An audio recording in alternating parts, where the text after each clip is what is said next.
Merci beaucoup, honorable président, de la parole accordée. Honorable président, honorable membre du bureau, honorable député, chers collègues, je voudrais commencer mon intervention par reconnaître et saluer les efforts que fournit le gouvernement en nous amenant à tous ces projets de loi que nous soutenons. Honorable président, j'interviens sur les projets de loi relatifs aux jeux d'argent et des hasards. Il est important de noter que les jeux d'argent sont dangereux et conduisent souvent à des comportements irresponsables et à des problèmes financiers. Ça conduit même souvent à l'endettement excessif, à la dépendance et même à la destruction des relations familiales.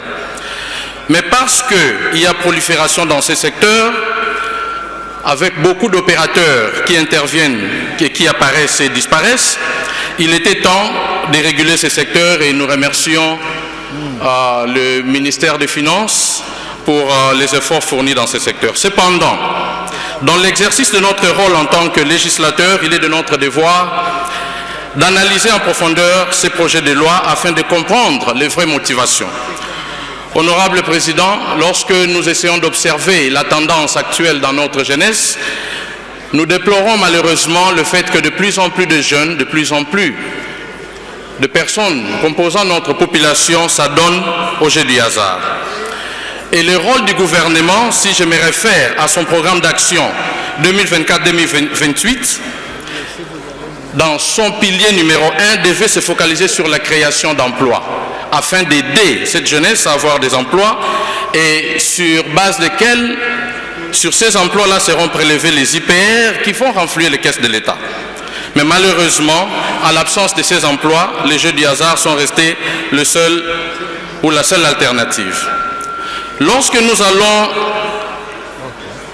dans le fond de ces projets de loi, honorable président, et que nous allons analyser les titres 9 sur les régimes fiscaux, nous constatons qu'à l'article 103.4, le gouvernement prévoit instituer une redevance de monitoring dont les frais sont calculés sur les dépôts et les retraits effectués par les joueurs et les parieurs. Honorable Président, nous pensons que c'est dangereux d'instituer une telle taxe.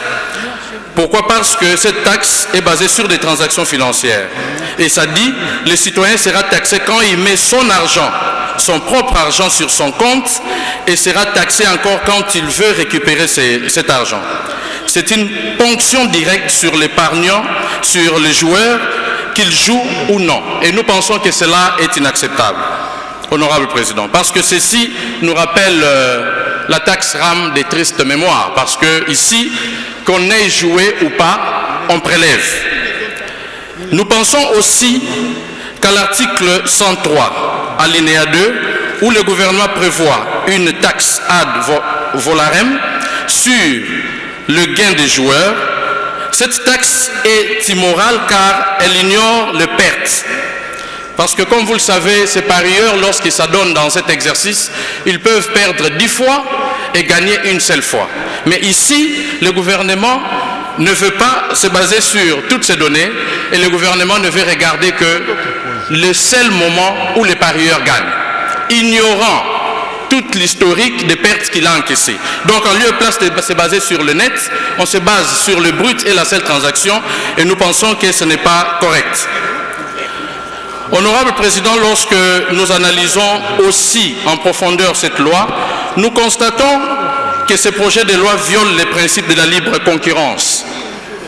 Parce que lorsque nous analysons l'article 20, il est concédé par l'État à la Société nationale de loterie, l'organisation et l'exploitation de certains jeux d'argent et des hasards, tels que la loterie de toutes sortes, incluant la loterie nationale, les jeux instantanés et les jeux de nombre, les paris hippiques et les supports utilisés, ainsi que l'exclusivité des jeux en réseau physique, à l'exception des casinos.